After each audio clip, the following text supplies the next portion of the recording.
Are you as tired as I am of how toxic public debate has become? Donald Trump has no character. I'm talking now. Does that sound familiar? Will you shut up, man? Listen, who is a low IQ individual? We don't even discuss issues calmly like adults. We just shout at each other now, whether it's online or face-to-face. In this video, I want to look at how do we relearn the skill of disagreeing without being disagreeable. Why do arguments get toxic, and how do we avoid the traps that create that dynamic?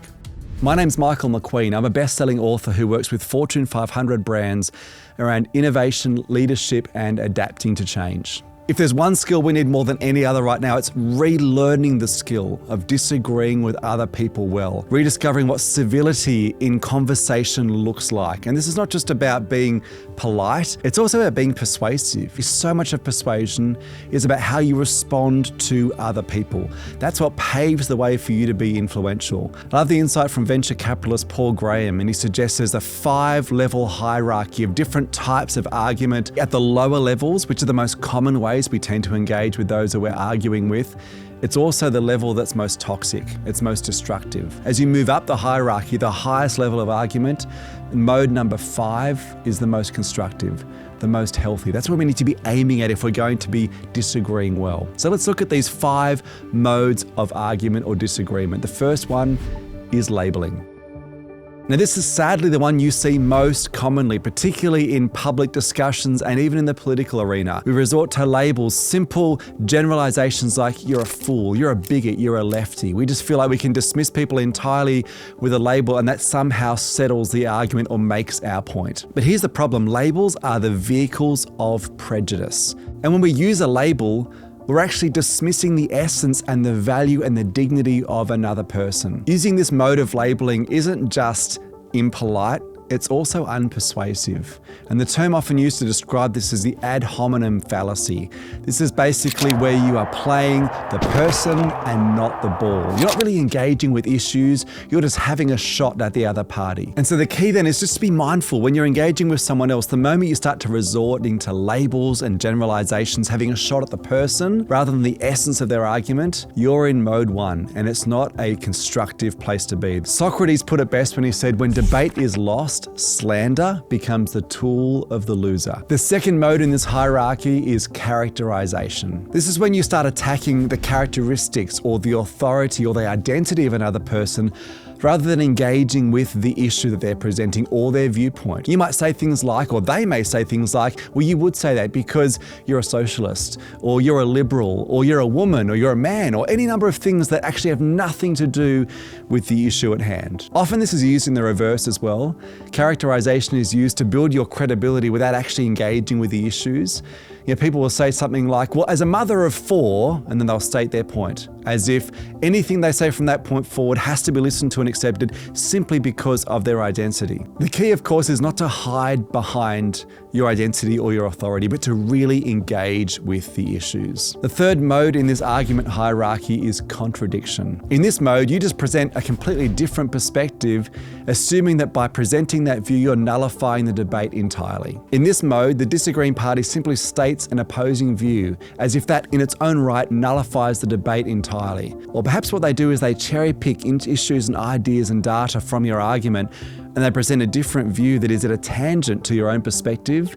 And eventually what happens is, in the world of false equivalencies, you end up arguing about entirely different things. When contradiction happens, the key is try and steer it back to the common ground, get back to the issue at hand, rather than finding yourself going off in different directions and arguing about things that are entirely irrelevant. The fourth mode in the disagreement hierarchy is misrepresentation. This is the second highest level in the disagreement hierarchy, and it's where you actually do engage with the other person and with the issues, but you do so narrowly. And you often go into the discussion looking to pick holes in the argument or find issues with the other person's point of view or their data, what they are presenting. At this level, quotes are taken out of context. We misrepresent the other person and their argument. We begin to split hairs. This is the point where we ignore all the common ground and maybe the issue at hand, and we start to focus on the things that maybe we don't share in common, and we miss the point entirely. But the top level, this is the goal. This is where we want to get to if we're going to have constructive and healthy debates and arguments, is engagement. That's where we actually engage with not just the person, but with their view, honestly, fairly, and openly. This is like playing the ball and not the person. Now, you don't have to look far to see evidence of this hierarchy in action. I mean, most political debates are mode 1, mode 2, mode 3, maybe mode 4 arguments. It's so rare we get to mode 5 where we can calmly, honestly, fairly, and openly discuss the issues at hand. So the question is why? Why do we get stuck in those lower level modes so often and become disagreeable rather than disagreeing well? I want to suggest 3 reasons this happens. The first is we lead with instinct rather than intelligence. You often describe arguments as getting heated, and that's actually fundamentally true. When you get into that disagreeable mode, modes 1, 2, 3, and 4, our bodies get involved in the argument. We have what's often referred to as an amygdala hijack. An amygdala is the part of our brain that is where fight and flight reflexes tend to reside. And you know when an amygdala hijack has happened because your body heats up. The hair on the back of your neck stands up, your face gets flushed, your palms get sweaty. Why? Because you are in fight and flight mode. You don't have the ability to engage openly and honestly and fairly because you are ready for a battle. We've got to be so careful when these instincts kick off. Sometimes all we can do is press pause. Take a breath, take a step back, maybe even say to the other party, look, you know what, can we pick this up at another time, maybe tomorrow? You need to let the emotions start to dissipate because when instinct is leading rather than intellect, it is hard to have a reasonable conversation. The second reason we get stuck in disagreeable modes rather than actually engaging with issues is we make the mistake of assuming that winning is the goal. You know, in truth, in any relationship, when one party wins, the relationship always loses.